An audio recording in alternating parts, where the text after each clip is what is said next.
संतोषी मछुआरा की कहानी। एक मछुआरा था। वह बहुत गरीब था। उसके परिवार में उसकी पत्नी और 2 बच्चे रहते थे। वह रोज़ सुबह उठकर गांव के बाहर वाले तालाब में मछली मारने जाता था। उसके पास जो मछली मारने का जाल था वह भी फटा हुआ था, इसलिए मछलियां फंसती भी तो निकल भागती थी।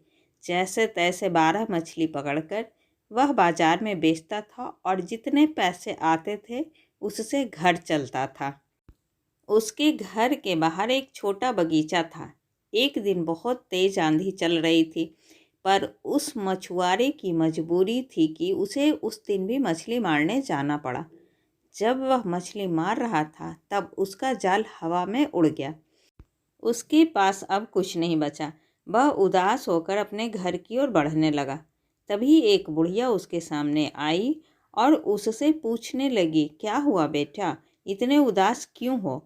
तो उस मछुआरे ने कहा, कुछ नहीं दादी माँ, मेरे पास एक ही मछली पकड़ने का जाल था, वह भी फटा हुआ और आज वह भी उड़ गया। अब मेरे पास कुछ नहीं है, नहीं मालूम कि क्या करूं। घर में बीवी बच्चे भूखे हैं, अब मैं उनको क्या खिलाऊंगा।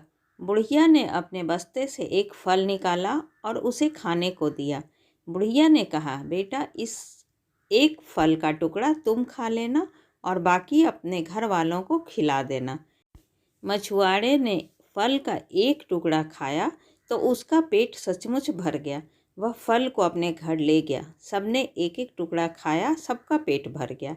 अब मछुआरे ने फल के बचे हुए टुकड़े को अपने बगीचे में गाड़ दिया और सो गया।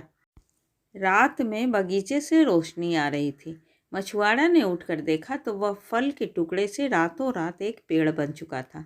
यह सब चमत्कार उस बुढ़िया का था।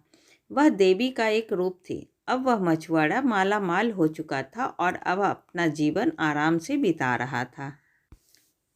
इस कहानी से हमें यह सीख मिलती है कि अगर हम मन लगाकर काम करें और ज़्यादा पाने की इच्छा ना करें तो ईश्वर हमें सब कुछ दे देता है। ऐसी ही अच्छी और ज्ञानवर्धक कहानी सुनने के लिए प्लीज़ आप मेरे चैनल को सब्सक्राइब ज़रूर करें। तब तक के लिए बाय बाय।